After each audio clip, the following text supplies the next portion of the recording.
Today, guys, we are going to be learning about endangered species, particularly animals. So we're going to make a concept map to get this topic into our notebooks and so we can learn to remember it well. So endangered means that you're at a risk of extinction.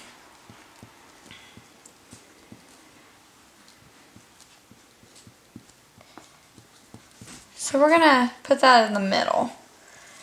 And then build off of that to the word extinction, since we talked about that in the definition. And if we don't really know what extinction means, it's hard to know what endangered means.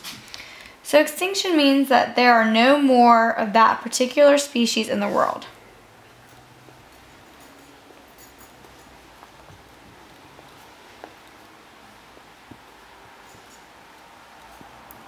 So we're going to put that into a box of its own. And one big example that people think about when you think about extinction is dinosaurs. So we're going to put that over here.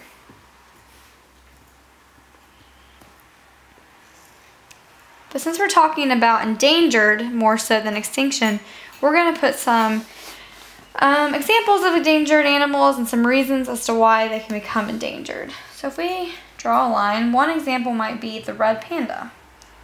We've kind of talked about the red panda in class so far, so we're going to use it as a good example to start with. And another example might be the mountain gorilla. So we're going to write that down over here. And another one would be the Bactrian camel. We talked about, we said that, you know, not that many Bactrian camels survive in the wild anymore. So we're going to write that down and make that a part of our concept map. And then to get a better understanding of endangered, we're going to go over on this side of it and put some reasons that animals may become endangered.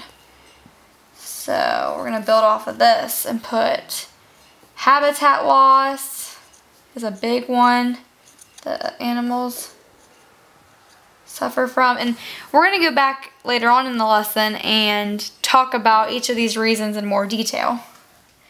So predators are a reason. That could be either an animal or a human that's hunting that particular animal that's becoming endangered. Some animals, especially ones that live in water, for example, the leatherback sea turtle, suffer from pollution damage in their habitat. We can also put that a loss of prey food could be a reason. So if the food that they eat is becoming endangered or extinct itself, then it might result in that animal that eats it to become endangered. So put loss of prey food over here. And then maybe one more example could be, let's think which one we want to put. Let's say oil exploration, because that's a big thing that goes on today. Now let's talk about what numbers of population are left for these three examples of animals. So the Bactrian camel has 1,000 left in the wild. The mountain gorilla has 600. And the red panda has 1,000.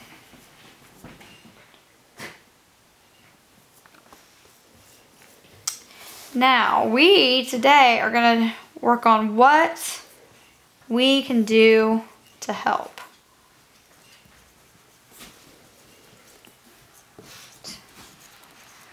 So let's break into groups and talk about some things that we think we can do to help these animals.